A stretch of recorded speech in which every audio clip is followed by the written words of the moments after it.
Hello, and welcome to the Dark Reading News Desk at Black Hat USA 2025 in Las Vegas. We are happy to welcome Noam Moshe, vulnerability researcher at Claroty's Team82. He is here today to discuss Claroty's new research, turning camera surveillance on its axis.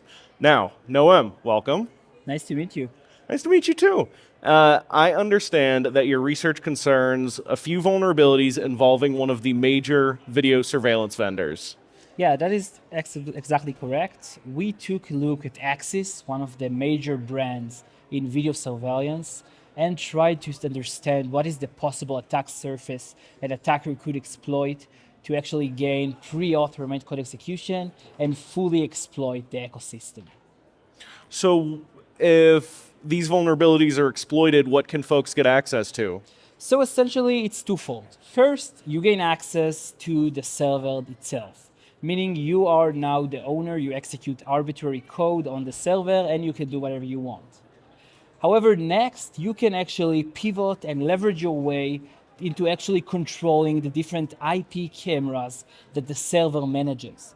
Now, this uses actually fully legitimate features, enabling the Axis server, which manage the cameras, to control the various cameras. Now, if we're talking about big organizations, they have more than one or two cameras. We could be talking about hundreds, thousands of each individual cameras that you could leverage, pivot, and fully control. And then you can do one of two things. You can either move laterally in an organization's network, or you could actually control the live feed that these cameras actually distribute. Essentially, controlling the feed, doing whatever you want, sort of like James Bond style of an attack, injecting whatever you want into the feed. So, lateral movement is one thing, but this is a rare case where I really want to focus on the surveillance aspect because I was looking into Access, and their cameras are in many different organizations, not just private sector, but at schools and stuff too. Their cameras can be found in, right? Exactly. I mean, at the end of the day, Axis is very heavy enterprise-grade equipment. And you could see Axis cameras in all sorts of different companies, from major companies, warehouses, medical institutions, educational institutions, and of course, government agencies. Now, we do see a very clear trend of reducing the possible players in the world of camera surveillance. In the last few years, we see more and more countries banning the use of Chinese-made camera surveillance systems in fear of espionage. And this leads companies to have less and less options to pick from when it comes to video surveillance. Now, this was why we took a look at Axis, because they are one of the major brands in this diminishing field of video surveillance, leaving users with less options to pick from. So it's not just lateral movement, and it's not even just accessing video feeds. It's espionage you have to worry about, and generally it's just bad actors getting access to some of the most vulnerable cameras from an information standpoint in the country. And world, maybe. Exactly. I mean, at the end of the day, we see more and more actors focus on the IoT factor of networks. You can see it in Volt Typhoon, Salt Typhoon, in IO control, all sorts of attacking campaigns where espionage and malicious actors target the IoT, the underbelly of our networks, basically trying to gain leverage and stay undetected in our networks.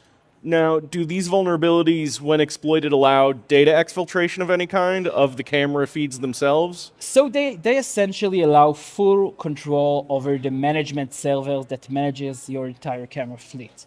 And once you control the server, you are essentially owning the different cameras in a specific organization, and you can fully control them and do as you please. You can, like I've said, move laterally, attack these cameras. You can view the camera feeds, and you can even alter it, like, for example, playback of old videos and stuff like that. So it essentially is the golden ticket, allowing you, by attacking this one centralized server, it allows you to control the entire surveillance ecosystem.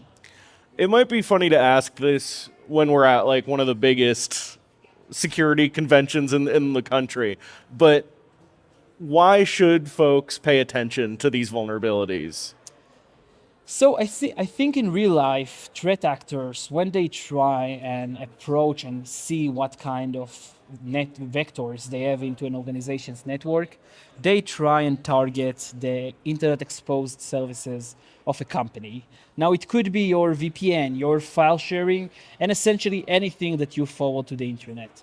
And this is exactly what we showcased in this research, where by targeting exposed surveillance systems that are exposed since everyone believes the protocol is completely safe, encrypted, and authenticated, attackers can gain their way and leverage their way into organizations' network and essentially both pivot into and control the entire video surveillance ecosystem. And this is why it's so important to understand what is the attack surface that you open when you expose the device and the service online. Tell me about the status of this vulnerability. So you're disclosing it at the show. So the disclosure process is a long process. We've contacted Axis earlier this year when we uncovered the vulnerabilities, and we worked closely with them to actually try and make sure that proper patches are applied and available for users. And the patches are available for quite some time. However, this is the first time we are talking about the technical details behind the vulnerabilities themselves. Once again, we and Axis urge users to make sure their devices are fully patched, everything is protected, and I must give very big kudos to Axis of the great handling of this vulnerability disclosure. But because of the nature of this vulnerability, because it's not necessarily, or is it a cloud product? Like, is this something that they have to apply themselves, or it? Users should patch themselves their own servers. Essentially making sure they are protected against this attack surface. So it sounds like Axis, they addressed the vulnerability, they worked with you, they've done a lot of what they can in their power at this moment. Have you seen evidence of exploitation on the threat actor side? At the moment, there is no evidence of actively exploiting these vulnerabilities. However, users should stay diligent and make sure they are protected.